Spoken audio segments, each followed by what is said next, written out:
Las escritoras fantasma, bestsellers que fueron borradas, y ahora regresan con todo. ¿Y si la gran novela americana no la escribió un hombre? ¿Y si detrás de Gatsby había una escritora, una mujer, una genia con nombre propio, que fue borrada? Las borraron de los libros, pero no de la historia. Y ahora están regresando. Yeah, I came back.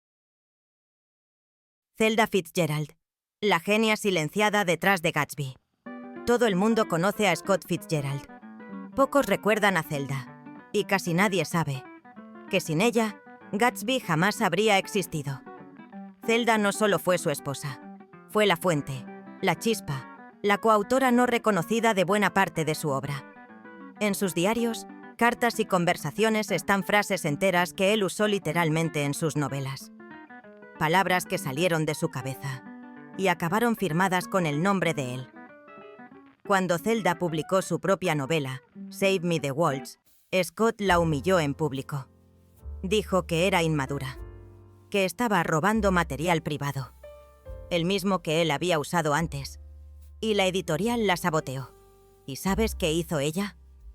Siguió escribiendo, siguió bailando, siguió brillando, hasta que la encerraron.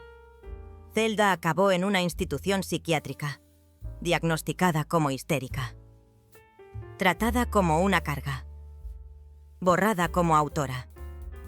Pero era brillante, aguda, trágica, moderna, mucho más moderna que él. Mientras Scott se hundía en alcohol y fama, ella escribía una novela sobre el cuerpo, la feminidad, la danza, la ambición. Todo lo que una musa no debía decir. Zelda no fue una víctima pasiva. Fue una creadora no reconocida. ¿Te han hecho sentir alguna vez que eras demasiado intensa, demasiado creativa, demasiado brillante para ser aceptada? Déjamelo en los comentarios. Porque Zelda no fue la esposa loca de Scott. Fue una autora silenciada. Y está empezando a volver. Nella Larsen. La escritora que vivió entre márgenes. En los años 20, Harlem vibraba. Jazz, poesía, política, revolución cultural. Y en medio de todo eso, apareció ella, Nella Larsen, hija de padre afrocaribeño y madre danesa blanca. Nella era demasiado negra para ser blanca, y demasiado blanca para ser negra. Vivió entre dos mundos, y escribió desde esa frontera. Su novela Passing fue un escándalo. Contaba la historia de dos mujeres negras que pasaban por blancas, para sobrevivir en un mundo racista. Era elegante, ácida, brutal. Una crítica al privilegio racial desde dentro.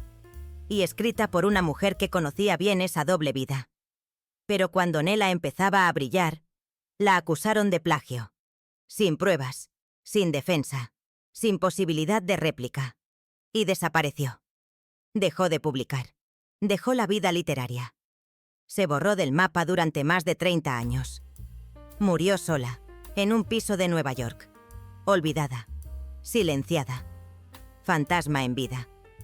Pero sus libros resistieron, porque las historias que incomodan no se destruyen tan fácil. Décadas después, Passing volvió a circular, y en 2021 Netflix la adaptó al cine. Y entonces, el mundo volvió a leerla. Nella está regresando, más fuerte, más leída, más comprendida que nunca. ¿Te han hecho sentir alguna vez que no encajabas en ninguna parte? ¿Que eras demasiado algo para los unos y no suficiente para los otros? Cuéntamelo en los comentarios, porque Nella escribió para quienes viven entre márgenes, y sus márgenes ahora son centro. Colette. De escritora fantasma a estrella nacional. Colette. Un momento. No está Colette.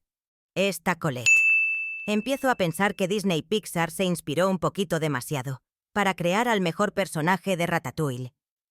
Y la verdad, no estoy enfadada. Estoy encantada. Colette. Colette fue muchas cosas. Escritora. Escandalosa. artista, amante, musa de nadie. Y sobre todo, la más leída de Francia. Después de que la dejaran escribir con su propio nombre. Cuando era joven, su marido, un tipo llamado Willy, le pidió que escribiera unas novelitas adolescentes. Ella escribió. Él firmó. Y las Claudine se volvieron bestsellers. El mundo decía, «Qué gracioso escribe Willy». Y ella, en silencio, pensaba, «Gracioso tú. Lo escribí yo». Durante años, Colette fue escritora fantasma de su propio éxito. Hasta que se hartó. Lo dejó. Lo denunció públicamente. Y empezó a afirmar lo que salía de su cabeza. Y de su cuerpo. Sí, porque Colette escribió sobre lo que nadie más escribía. El placer, el deseo, el cuerpo de las mujeres, el amor entre mujeres. Y lo hizo con belleza, con descaro, con verdad. Los mismos que antes la aplaudían, empezaron a escandalizarse, pero no podían dejar de leerla. Colette rompió todas las reglas, y mientras lo hacía, las reescribía. Fue actriz, crítica de belleza, cronista, novelista, símbolo de libertad femenina. Y cuando murió, el Estado francés le hizo un funeral de Estado. ¿Quién más puede decir que pasó de escritora fantasma a heroína nacional? ¿Te han hecho callar alguna vez cuando te atreviste a escribir tu verdad?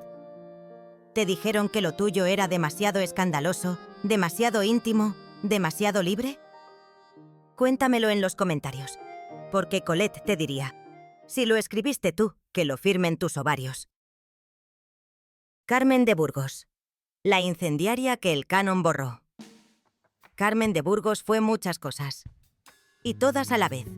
Escritora, periodista, traductora, activista, primera corresponsal de guerra en lengua española, defensora del divorcio, del voto femenino, de la educación para niñas, y autora de más de 100 libros. ¿Y sabes cuántas veces la nombran en los manuales escolares? Spoiler, casi ninguna. Carmen firmaba como Columbine, su seudónimo feminista. Y desde ahí escribió columnas que sacudían conciencias y escandalizaban señoros. Mientras la generación del 98 y del 27 se citaban entre cafés y aplausos, ella escribía sin parar, sin descanso, sin ayuda. Y sin reconocimiento. Machado, Unamuno, Valle Inclán. Todos sabían quién era. Todos la leyeron. Y todos la ignoraron cuando llegó el momento de dejar constancia. ¿Sabes cuál fue su pecado? No esconder lo que pensaba. No disculparse por querer derechos. No agachar la cabeza. Fue insultada, ridiculizada, silenciada. Y cuando murió, la enterraron sin honores. Una autora que vendía, que cambiaba mentes, que hablaba de feminismo en 1906 y que hoy apenas aparece en las bibliotecas públicas. ¿Te suena? Mujer que incomoda e quizá mujer que se borra.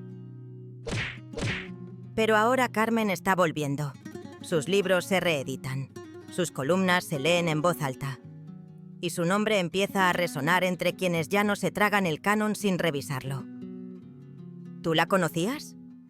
¿Te hablaron de ella alguna vez en clase? Cuéntamelo en los comentarios. Porque Carmen no fue una nota a pie de página.